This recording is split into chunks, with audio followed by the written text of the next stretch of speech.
اللہ اور رسول کی بات کرنے والے، لیکن ان کے درمیان سینکڑوں لوگ ایسے ہیں جو اس سکنے سے متاثر ہو چکے ہیں۔ ہمارے ابھی جمعیت علماء کی ایسی تھی، بہرائچ کی خبر آئی کہ وہاں پر سر چڑھ کر یہ کتنا بول رہا ہے۔ میرے دوستوں کو کہا یہ ساری چیزیں اس وجہ سے کہ ہمارا اپنے حلقات میں لوگوں سے اصلاح کے سلسلے میں ملاقات کا چلن نہیں، اس ملاقات کے نہ ہونے کی وجہ سے لوگوں کے پاس ایسے منکر فکر رکھنے والے افراد آتے ہیں اور ان کے خالی چڑیل میدان پر، ان کے دل کے اوپر وہ ایسی بات کرتے ہیں جس سے وہ فوراً ایکسپٹ کرنے والے بن جاتے ہیں۔ مثال کے طور پر دیوبند تو ہمارا مرکز ہے اور دیوبند سے عالم اور علماء نکلتے ہیں۔ میں نے یوٹیوب پہ مجھے ایک صاحب نے نکلا ہے کہ مولانا یہ دیکھو، میں نے کہا کیا؟ تو دیکھا کہ ایک میں مشن والا آدمی ہے اور اس کی داڑھی بالکل ناک تک آ رہی ہے، یعنی اس نے داڑھی کے بال کٹوائے ہیں۔ میں نے کہا یہ غیر مقرر لگ رہا ہے، تو انہوں نے کہا کہ بھائی دیکھو مولانا جی۔ میں نے اس کو سنا تو اس کو پوچھنے والے پوچھ رہے ہیں تو پتا چلا کہ وہ دیوبند سے صرف 10 کلومیٹر کی دوری پر ایک گاؤں ہے، اس گاؤں کا رہنے والا ہے، فلاس گاؤں کا، اور 100% دیوبند اور دارالعلوم پر جان نچھاور کرنے والے لوگ ہیں۔ کوئی پنپ نہیں سکتا، کوئی جا نہیں سکتا، کوئی پڑھ نہیں مار سکتا۔ سینکڑوں مکاتب اور کئی مدرسے وہاں پر موجود ہیں، اور ہر گاؤں میں، ہر علاقے میں بڑے بڑے مدرسے موجود ہیں، اور علماء ہیں۔ ظاہر سی بات ہے جب مدرسے میں حافظ قرآن عالم علماء موجود ہیں، لیکن وہاں کا ایک نوجوان اپنی شکل و صورت بنا کر وہاں پر کام کر رہا ہے، تو میں بڑا فکر مند ہوا، اور پھر میں نے اسی یوٹیوب میں نیچے بھی دیکھا، اسی تحریک نے جو اس میں وہ ویڈیو ڈال رکھی تھی، انہی لوگوں نے دیوبند کے اور مختلف گاؤں کی رپورٹ پیش کی کہ بھائی اس گاؤں میں اتنے لوگ ہو گئے اور یہ شکل ہے اور یہ بیان دے رہا ہے، وہ بیان بھی دے رہے ہیں، شکل بھی دکھلا رہے ہیں۔ اللہ اکبر! بڑا افسوس ہوا، بڑی فکر ہوئی۔ میں نے ایک بزرگ کا ہاتھ پکڑا اور ان کو دکھلایا اور ان کو فکر دکھلائی کہ تمہاری قوم اور تمہاری برادری کے لوگ ہیں، اور ان تمہاری قوم اور تمہاری برادری کے گاؤں میں ہو رہا ہے۔ تو وہاں ہم گئے اور ہم نے جا کر بات کیا تو ہم لب بالباب، معاملہ تو بہت آگے کا تھا، لیکن لب بالباب اور نچوڑ یہ ہے کہ انہوں نے یہ کہا کہ غیر مخلد علماء آئے، اور آنے کے بعد انہوں نے کہا کہ بھائی اپنے مولوی سے تم یہ پوچھو کہ حدیث کی سب سے معتبر ترین کتاب کون سی ہے؟ بھائی اس نے فون کیا دیوبند مفتی صاحب کو، مفتی صاحب نے کہا اصح الکتب بعد کتاب اللہ بخاری اللہ کے قرآن کے بعد سب سے زیادہ معتبر ترین اور سب سے زیادہ صحیح ترین کتاب ہے۔ اگر میں کوئی مسئلہ نماز کا ایسا ثابت کروں جو بخاری میں لکھا ہو تو تم مانو گے؟ اس نے کہا ہاں، میرے مفتی صاحب نے کہا ہے کہ بخاری سب سے معتبر ترین کتاب ہے اور جو اس میں لکھا ہے وہ معتبر ہے، اس لیے میں مانوں گا۔ تو بتلاؤ کیا بات ہے؟ اس نے کہا دیکھو بخاری کے اندر لکھا ہے فلاں صحابی روایت کرتے ہیں اور یہ کہتے ہیں عبداللہ ابن عباس کہ ہم ہر رکوع میں جاتے ہوئے رکوع سے اٹھتے ہوئے ہاتھ اٹھاتے تھے کانوں تک۔ اللہ اکبر! اس نے جب اس بخاری نے دیکھا، پھر یہ مولانا ہمارے مولانا تو یہ نہیں بتلاتے کہ بھائی تمہارے مولانا تمہاری نماز کو خراب کروا رہے ہیں، جب تمہارے مولانا کہہ رہے ہیں بخاری سب سے معتبر ترین کتاب ہے اور میں دکھلا رہا ہوں کہ بخاری کے اندر یہ لکھا ہوا ہے، تو پھر تم اس کو مانو۔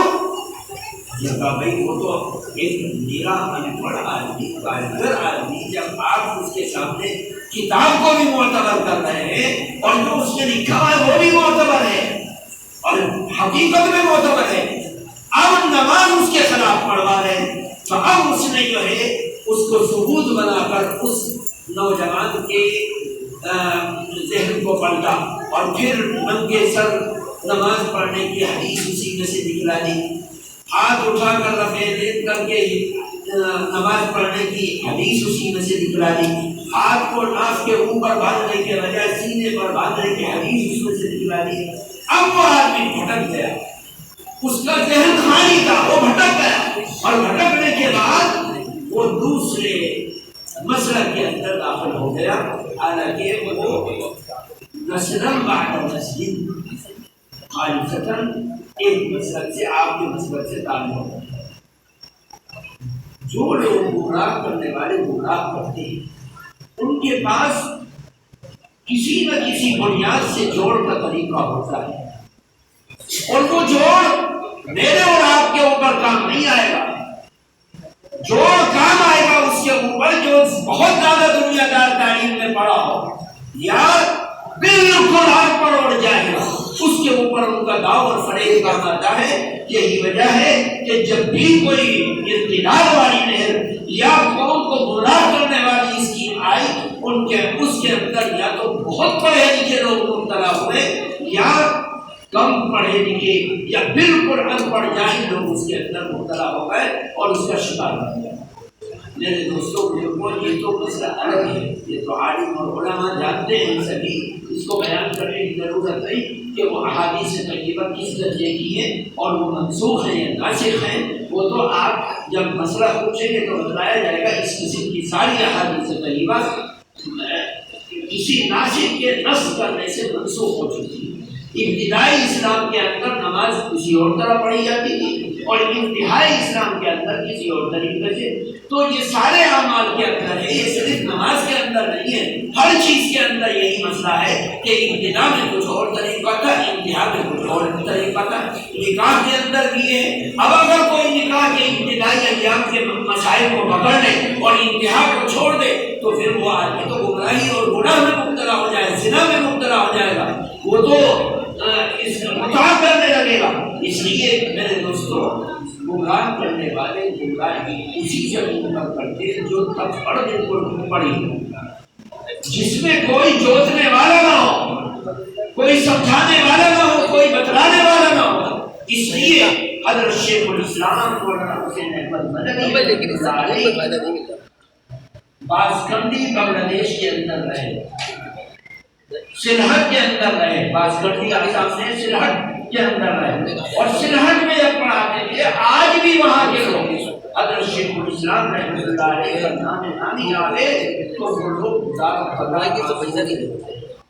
وجہ کیا ہے؟ پوچھنے والے پوچھتے ہیں ان سے کہ بھائی تمہیں کیوں اتنی محبت آتی ہے؟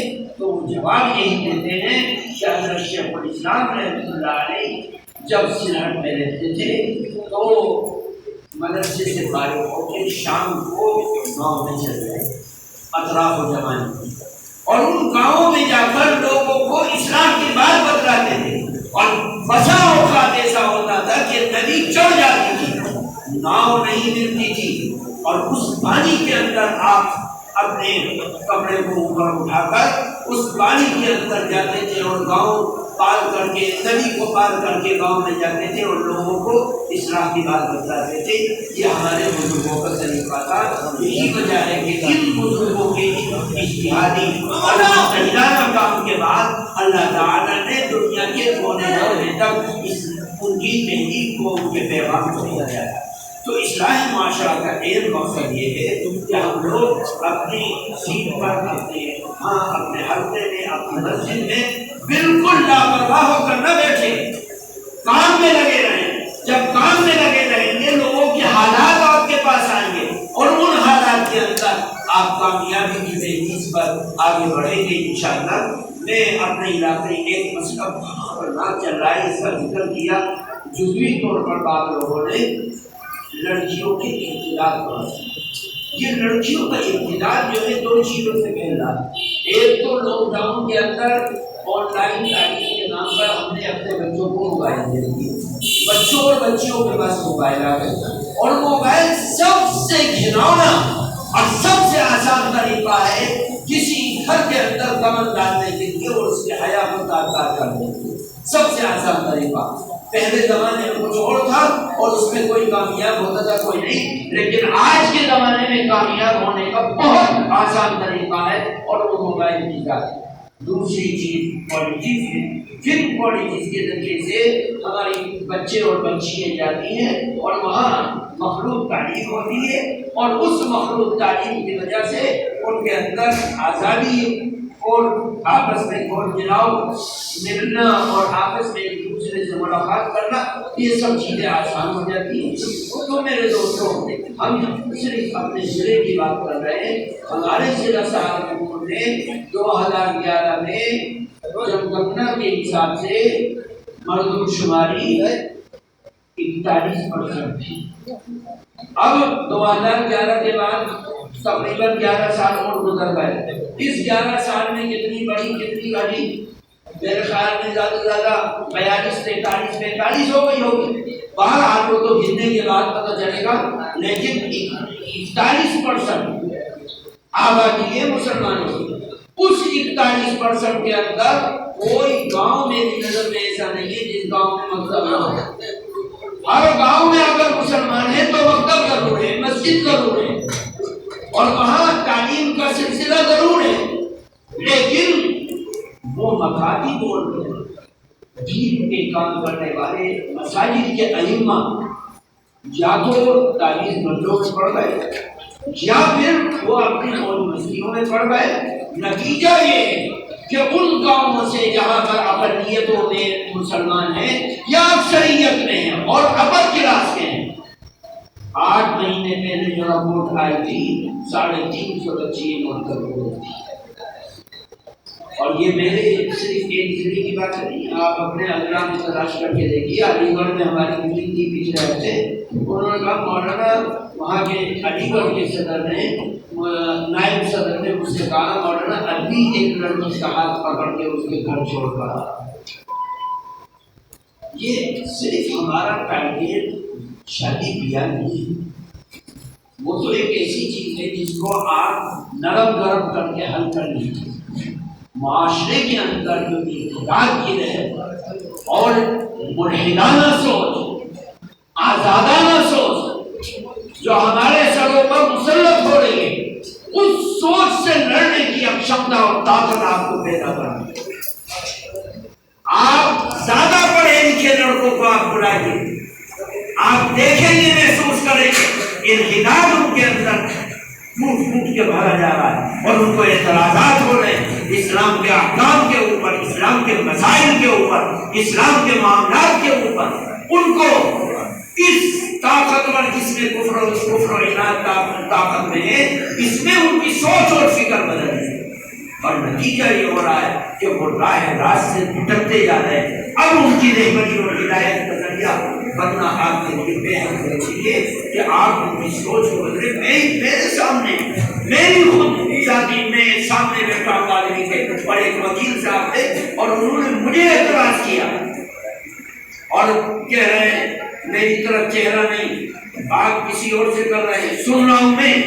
انہوں نے کہا کہ بھائی ہمیں ساری اسلام کی بات سب اچھی لگتی ہے، نام وکیل صاحب کا فرحت مسلمان ہے، اور مجھے سنانے کے لیے میرے ساتھی سے کہہ رہے ہیں کہ بھائی حضرت نبی کریم صلی اللہ علیہ وسلم کے وفات کے بعد حضرت ابوبکر، حضرت عمر، حضرت عثمان غنی کا دور آیا۔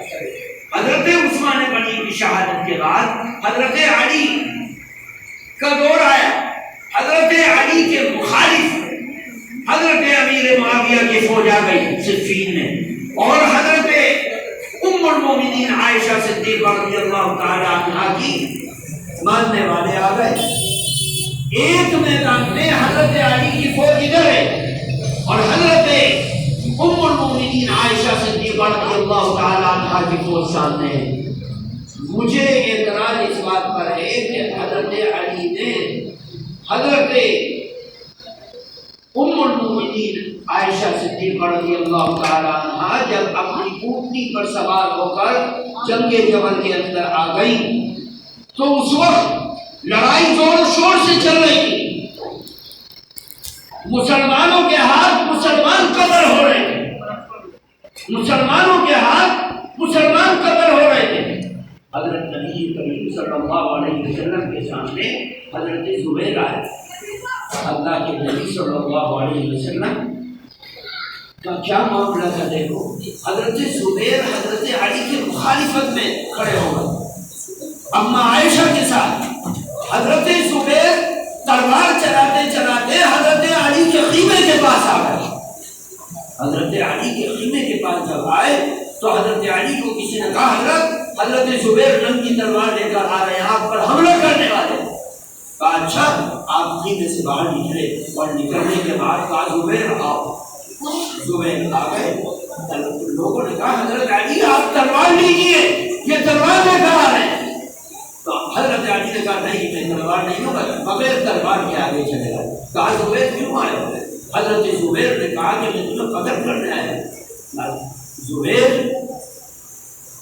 تم مجھے قتل نہیں کر سکتے۔ کہا کیوں نہیں قتل کر سکتا؟ فرمایا اللہ کے نبی صلی اللہ علیہ وسلم کی ایک حدیث سناتا ہوں اور قرآن کی ایک آیت سناتا ہوں۔ جو شخص کسی مومن کو جان بوجھ کر ناحق قتل کرے گا وہ جہنم میں ہمیشہ آئے گا، اور میں نے خود اللہ کے نبی سے سنا ہے کہ زبیر جنتی ہے۔ تم مجھے قتل کر کے جہنم میں نہیں جا سکتے، تم تو جنتی ہو۔ تو حضرت زبیر کی تلوار فوراً بیان رکھے، پیچھے سے کسی سوائی نے ایک تیر مارا اور حضرت علی ان کو دیکھ رہے تھے، اور تیر ایسا لگا کہ حضرت زبیر کی شہرت میں وہ داخل ہوا اور خون کے فوارے پھوٹے اور وہ اس دنیا سے شہید ہو گئے۔ میرے بزرگوں دوستوں، اس وقت حضرت علی نے جب لڑائی نہیں تھم رہی تھی اور 10,000 مومن شہید ہو گئے تھے، صحابہ، مومن، تابعین شہید ہو گئے تھے، اس وقت حضرت علی نے ایک تلوار ایک شخص کو دی اور کہا کہ جاؤ، اماں جب تک اونٹنی پر بیٹھی رہیں گی یہ قتل عام مچتا رہے گا، اماں کو اونٹنی سے اتار دو، اگر نہیں اتر رہی ہے تو ان کی اونٹنی کے پہچے کاٹ دو، گھٹنے کاٹ دو، تاکہ اماں نیچے آ جائے۔ وہ گیا اور جانے کے بعد وہ نیچے نہیں اتر رہی تھی، ان سے کہا گیا کہ نیچے اتر جائیے، لڑائی بند ہو جائے گی، وہ نہیں اتر رہی تھی۔ تو انہوں نے تلوار چلائی اور تلوار چلا کر اونٹنی کی گھٹنے توڑ دیے، کاٹ دیے۔ تو وہ وکیل مجھ سے کہہ رہا تھا کہ دیکھو کتنا بڑا ظلم کیا کہ ایک بے زبان جانور کے گھٹنے کاٹ دیے اور وہ تڑپ تڑپ کر مارا۔ میں نے کہا وکیل صاحب بتلاؤ، جانور کا قتل ہونا زیادہ قیمتی ہے یا انسانوں کا قتل ہونا؟ اور ان انسانوں کا قتل ہونا جو انسان امت کے شیرازہ ہیں، امت کا اساس اور دل ہیں، جن کے واسطے سے قرآن اور ایمان اور اسلام ہمارے پاس آیا۔ حضرت زبیر اور بڑے بڑے اجلہ صحابہ، جن صحابہ کے اوپر، جن کے کاندھوں پر اسلام کی عمارت ٹکی ہوئی ہے، ان کا قتل ہونا، ان کا شہید ہونا زیادہ قیمتی ہے یا کسی جانور کا قتل ہونا؟ انہوں نے کہا انسانوں کا قتل ہونا زیادہ خوف کا باعث ہے۔ میں نے کہا اس وجہ سے اس طرح سے سوچ بدلنے والے ان پڑھے لکھے لوگوں کی سوچ بدلتی ہے، اور آپ کا ان سے نہ ملنا، ان کا بائیکاٹ کرنا، ان سے دور ہونا، ان سے علیحدگی کو اختیار کرنا، ان سے تعلقات کو ختم کرنا ان کی گمراہی کا سبب بنے گا۔ پھر وہ ایسے لوگوں کا کھلونا بنیں گے کہ جو ان کی خالی زمین پر ہل چلائیں گے اور ان کو اسلام کی حقانیت سے پھیر دیں گے۔ میرے دوستوں بزرگوں، آپ حضرات مجھ سے زیادہ تجربے کار ہیں، آپ حضرات اپنے اپنے علاقوں میں اس اصلاح معاشرہ کمیٹی کے آج کا میسیج یہ ہے کہ آپ لوگ انفرادی اور اجتماعی، یہ ایک صاحب نے کہا تھا انفرادی طور پر کیا جائے، میں کہہ رہا ہوں انفرادی اور اجتماعی ہر شکل میں محنت کریں، ہر طور پر محنت کریں۔ آپ کی سوچ یہ ہونی چاہیے کہ 10 آدمی کہیں جمع ہیں، آپ ان کو دین کی چھوٹی موٹی باتیں بتلانے والے بن جائیے۔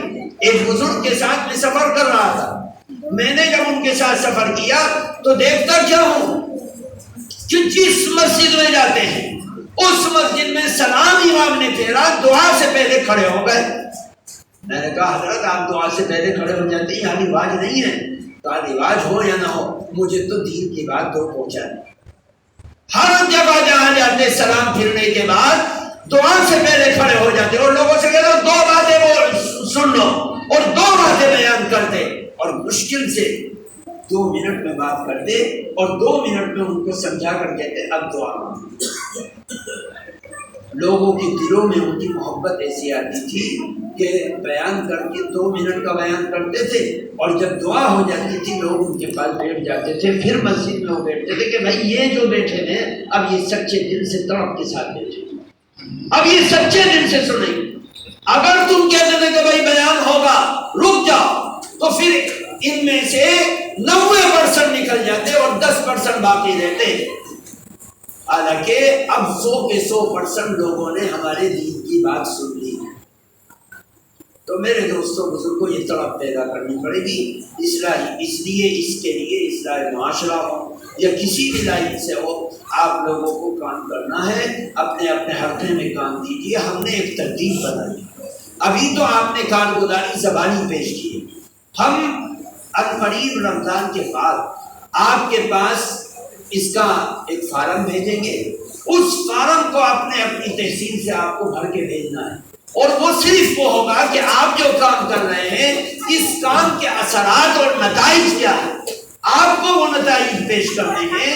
اس کے لیے آپ کو باضابطگی کے ساتھ ہر 3 مہینے کے بعد اسی طرح تمام زونوں کا، ہر زون کا اسی طرح بیٹھک ہوگی، اس کے اندر آپ کو اپنی کارگزاری سنانی بھی ہے اور لکھ کر پیش بھی کرنی ہے، تاکہ ہر علاقے میں باضابطگی کے ساتھ کام شروع ہو جائے۔ یہ رسمی طور پر نہ ہو کہ ہم رسمی طور پر کر لیں اور کر ایک طرف ہو جائے، نہیں، رسمی کی ضرورت نہیں ہے۔ آپ کام کیجئے اور کام کے نتائج کو لے کر آئیے کہ اس کا نتیجہ کیا نکلا ہے اور اس کے نتائج کیا سامنے آئے ہیں۔ مقصد یہ نہیں ہے کہ آپ اصلاح معاشرہ کی کمیٹی بنا کر اس کو اپنے وزٹنگ کارڈ کے اوپر لکھ لیں اور لکھنے کے بعد جو ہے آپ اس کو ایک طور پر استعمال کریں یا لیٹر پیڈ پہ لکھیں، نہیں، اس کا مقصد صرف اور صرف یہ ہے کہ آپ کام کیجئے اور کام کے بہترین نتائج ہمارے سامنے پیش کیجئے، تاکہ ذمہ داروں کو کے سامنے اس کا بہترین نتیجہ سامنے آئے۔ اس کے لیے انشاءاللہ پھر اگلی بیٹھک ہماری ذی القعدہ میں ہوگی، اور ہمیں یہ چاہے گا کہ آپ لکھت روپ میں اپنی 3 مہینے کی رپورٹ پیش کریں۔ انشاءاللہ ہر ضلع والا 3 مہینے کی رپورٹ پیش کرے گا انشاءاللہ، جیسے حافظ عبدالقدوس صاحب کے صاحبزادے مولانا ابو بکر نے لکھت روپ میں ساری رپورٹ پیش کی ہے، سبھی حضرات اس کو رپورٹ کو پیش کریں۔ اللہ تعالی ہمارے یہاں آنے کو، جمع ہونے کو قبول فرمائے۔ میری اتفاق سے 1:30 بجے ٹرین تھی، لیکن وہ لیٹ ہو گئی تو زیادہ اللہ تعالیٰ آپ حضرات کو خوب ترقی عطا فرمائے۔ بہت حساس موڈ سے امت میں چل رہی ہے، اس وقت تنہا بچے آپ لوگ کام کیجیے، نکل کر کام کیجیے، اللہ کی مدد آپ کے ساتھ آئے گی۔ یہ نہ دیکھیے کہ ہمیں آرام مل رہا ہے، نہیں، میں خود دیکھ رہا ہوں، میں راجستھان گیا، میری کار کا ایکسیڈنٹ ہو گیا، ایکسیڈنٹ ہونے کے بعد کئی گھنٹے وہاں پر لگے ہیں، بالکل خالصتاً کفرستان کے اندر ایکسیڈنٹ ہوا۔ 2 لڑکے کھیتی کرنے والے جن کی بڑی بڑی مونچھیں اور شکل و صورت، لباس وغیرہ پتہ سے لگ ہی نہیں رہا تھا یہ مسلمان ہیں، وہ اب میری کھڑکی کھول کر میرے پاس آئے، مولانا آپ یہاں سے جلدی نکل جائیے، یہاں کا ماحول صحیح نہیں ہے۔ میں نے کہا بھائی کہاں جائیں گے، گاڑی اس گاڑی پہ تو نہیں ہے۔ تو بہرحال اللہ مدد کرتا ہے، ہمارا کام آسان ہوا۔ ان بچوں نے اور بچوں کو بلایا، وہاں پر ہمارے لوگ جمع ہو گئے، اور پھر وہاں سے ہم کچھ کر کے اپنی بات کو آگے لے گئے۔ 24 گھنٹے کے بعد جا کے دیوالا پورے ہوا، 24 گھنٹے کے بعد۔ تو اس طریقے سے مشقت پڑتی ہے، ہر وقت ہمیں پلاؤ کرتے نہیں کرتے، کبھی کبھی چنا کھا کے، نمکین کھا کے، بسکٹ کھا کے ہمیں کام کرنا پڑتا ہے۔ میں اس سے اپنے مرتبے کی بات نہیں کر رہا ہوں، میں آپ کے حوصلے بلند کرنا چاہتا ہوں کہ بھائی دین کے راستے میں یہ ساری باتیں آتی ہیں، آپ کو سب کو چھیڑنا ہے اور سب کی کوشش کرنی ہے، سب کو اپنے اوپر ایکسپٹ کرنا ہے۔ بڑوں نے اسی انداز سے کام کیا جب جا کے وہ بڑے بڑے ہیں، ورنہ اتنی آسانی سے کوئی بڑا نہیں بنتا۔ اللہ تعالیٰ ہمیں سمجھنے کی توفیق عطا فرمائے، خیر سے مالا مال فرمائے، شروع